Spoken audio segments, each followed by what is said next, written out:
I wish, thank you so much, Marilyn. I wish I could see you all in person, but I feel your energy. So it is so lovely being with you all today. In many ways, this is a homecoming, as my ministry started at the Home of Truth over 22 years ago, as Reverend Jiroge ordained me there on January 1st, 2001. Although I am not there in person, this amazing technology allows me to be with you 3,000 miles away. What an amazing gift. In 2000, I moved to Alameda after living in Maryland for a few years. I was desperately seeking community, and like many, as I drove down Grand Street, I glanced to my right and saw a simple sign that said, Metaphysical Bookstore. I was there the very next Sunday. When I think of the Home of Truth, the word that comes to mind is community. I think back over all the years, the Thanksgiving Day gratitude circles and the feast after, drum circles, healing circles, game nights, inner listening, Christmases, Easters, backyard barbecues, and so much more.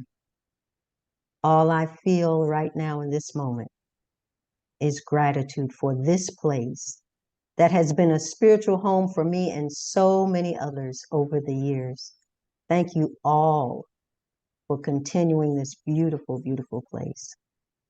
So, exploring the power of love and community, the theme for this month. As I sat in contemplation of this theme and the concept of community, I checked in with my inner wisdom and I asked, what is community? This is what came. Community is the coming together of hearts to share, love, support, and inspire, whether that is in person on Sundays, virtually, or throughout the week in various gatherings. It is the sharing of energy that heals, not harms. It is sharing joy and celebrating life together. It is looking deeply into another's eyes and feeling their soul. Community is saying, I see you and you matter to us. Community is seeing each other as divine sparks of great mystery, which we all know is love. Thank you to my inner wisdom. And community also stretches us. It is not always rainbows and butterflies. There will be times that challenge us, disagreements perhaps. That is simply how it is with this thing called life, this thing called community. And then we forgive and flow back to love. You cannot have community without love, especially spiritual community. Our love of God, Great Spirit, our love of truth, our love for this place, and love for each other. Love calls us to community, and love keeps us in community, exploring the power of love in community. So now let's explore this thing called love, as in love is a many-splendored thing.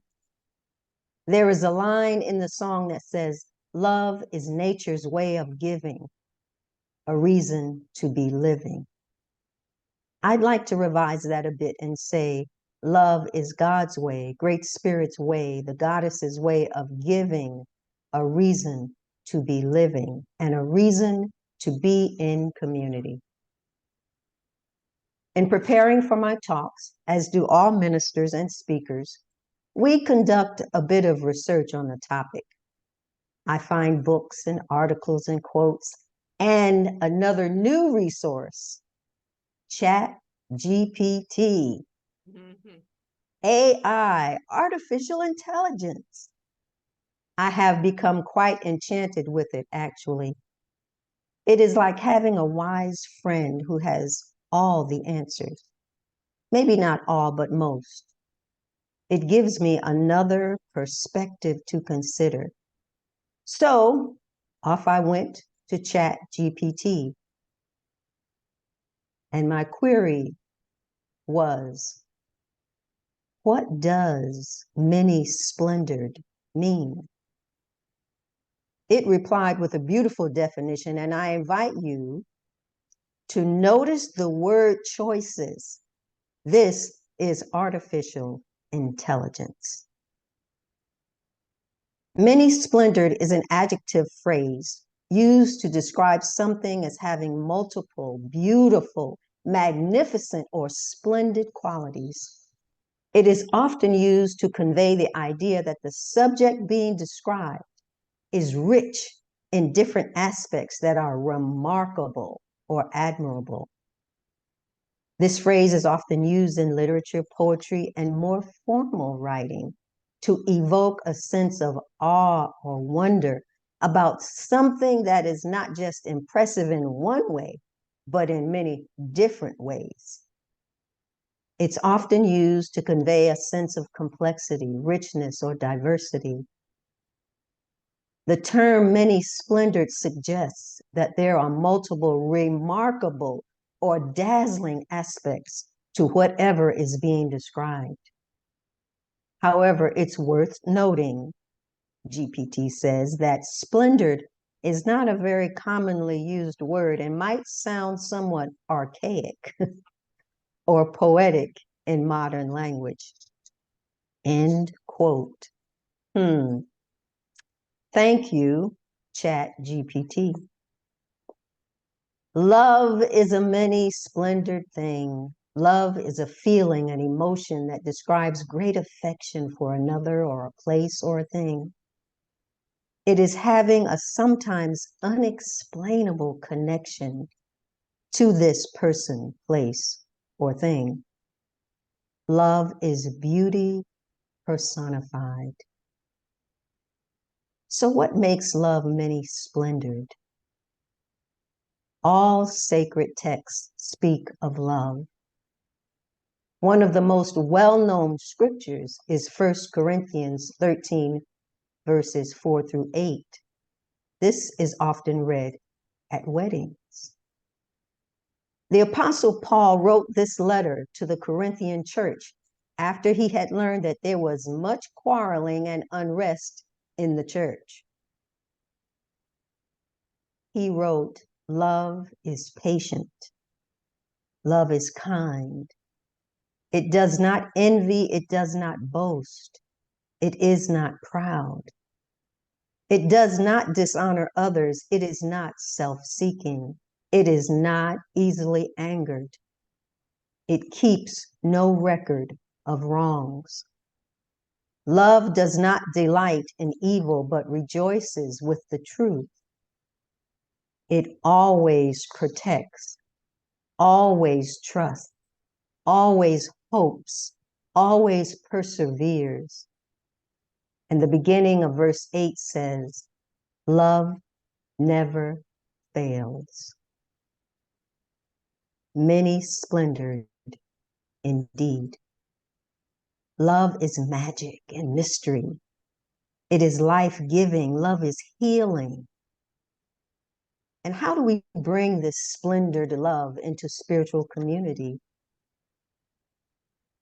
We do that by remembering that love is God and God is love. We are this love and we spread it in our communities. Love is a verb. Love is a verb.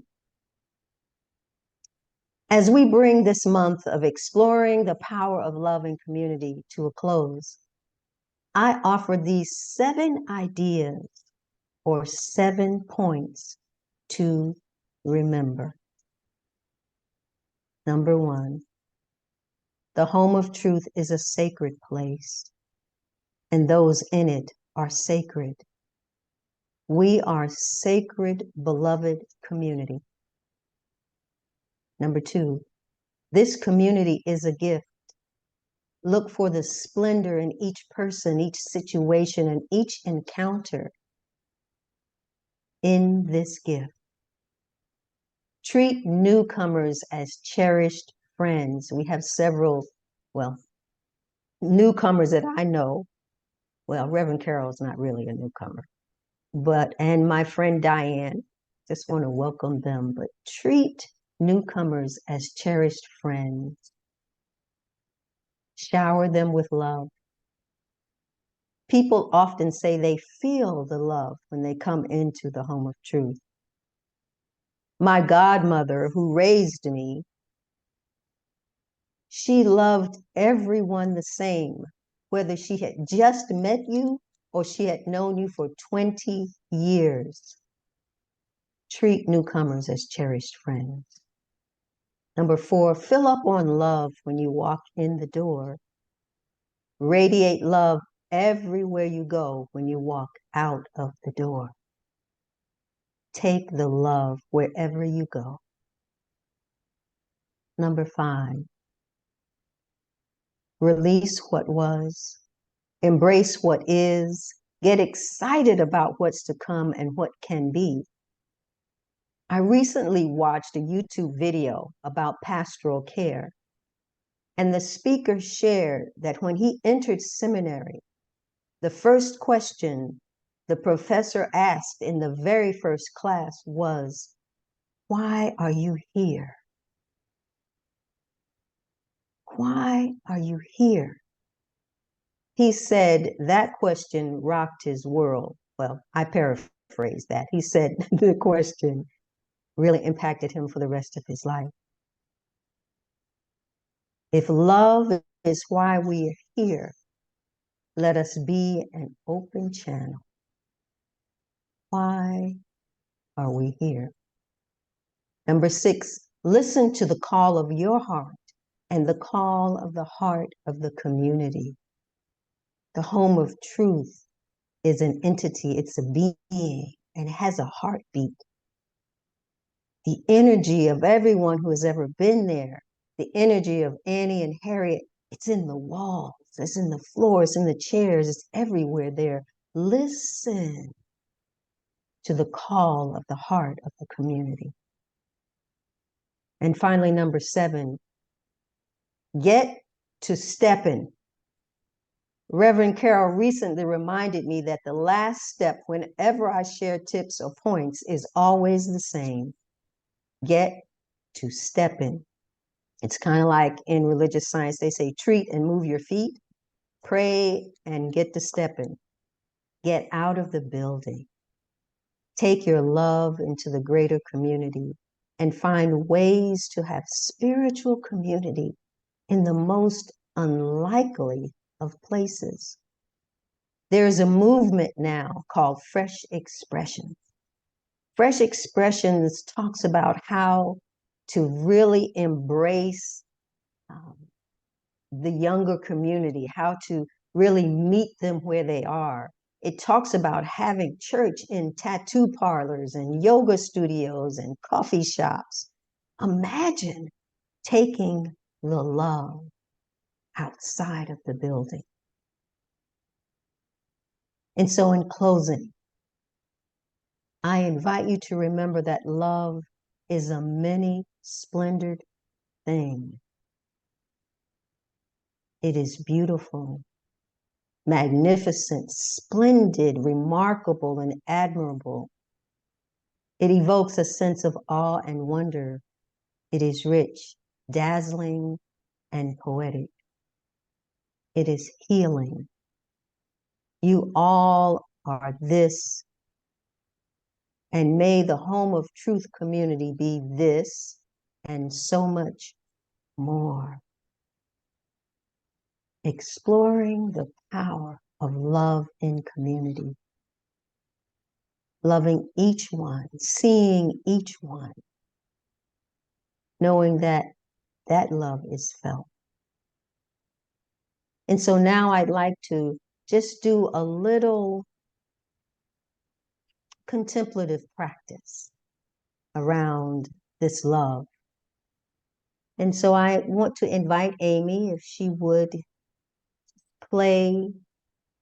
If love is why we're here, maybe just sing a couple of stanzas and then play gently and softly as we go into this practice.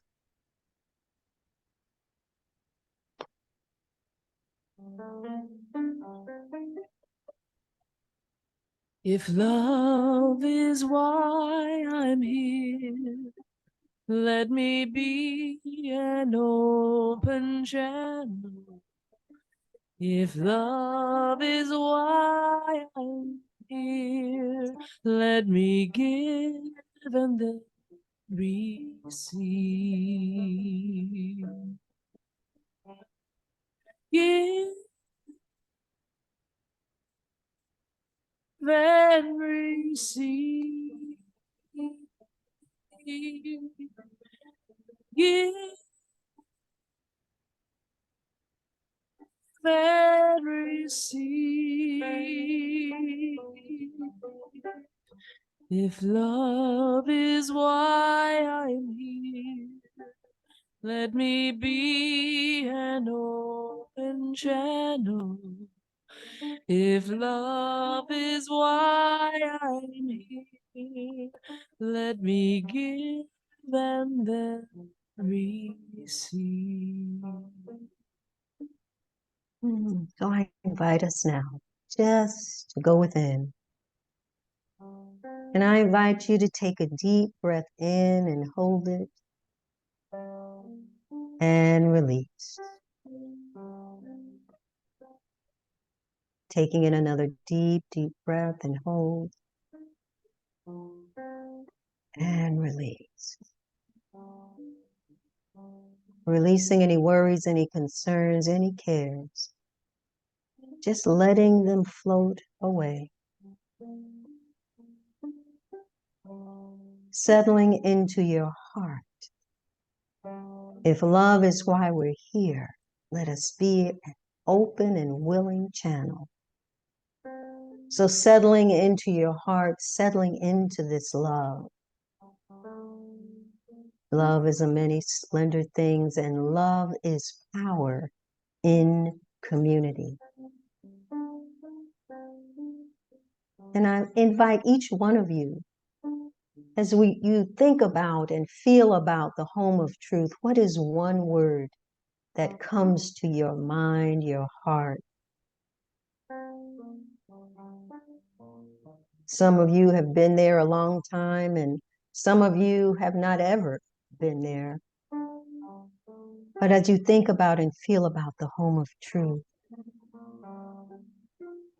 we're bringing this love into our hearts and we're sending this love out. Sending it out perhaps to someone in need of this love this day. Sending this love out, showering over this entire planet. We are here to be love, and love is God. God is Great Spirit, all that is. We are here to be this love. Love is a verb. Breathing in this love and breathing out this love. Filling the sanctuary with love, filling the entire building with love. Every person that walks in the doors feels this love. Love is the power. And taking a deep breath in and out.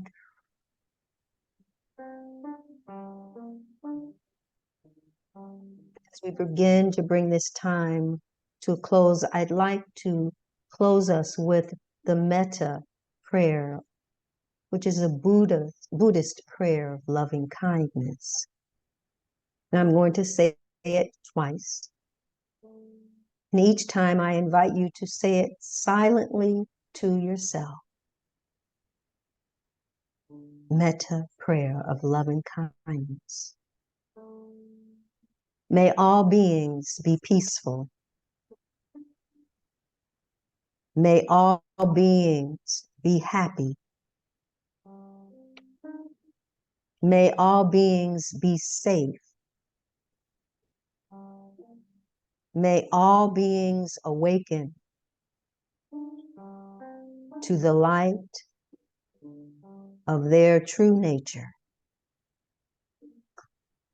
May all beings know that they are worthy.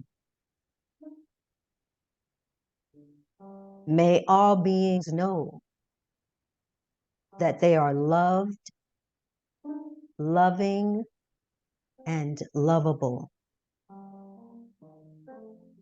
May all beings be healthy. May all beings be free. Taking a deep breath in and out, and I'll say it one final time. And I invite you to repeat it silently to yourself. I am peaceful. I am happy. I am safe. I am the light of my true nature. I am worthy. I am loved, loving, and lovable. I am healthy. I am free. I am free. And so just anchoring these words, knowing that it is already done, that each one of us has perfect health, perfect peace, perfect comfort, perfect home, job, car, money in abundance, love, and so much more. Be the love. All needs met.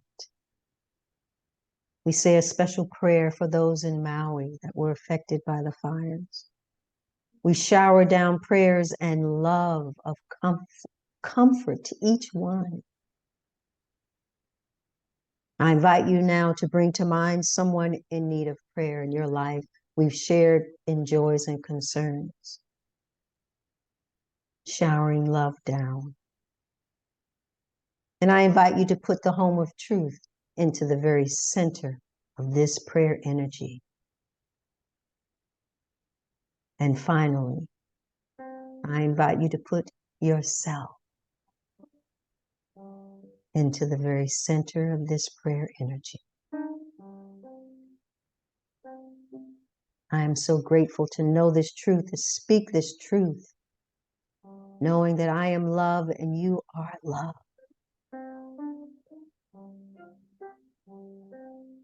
And so in deep gratitude, I anchor these words, these intentions, whether spoken aloud or held silently in your heart.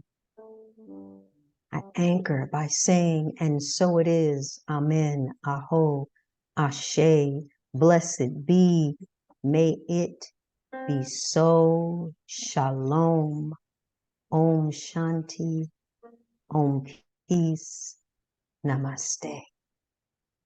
I invite you just to take a deep breath in and out with a sigh. Ah, and so it is. Thank you all so much. I honor each one of you.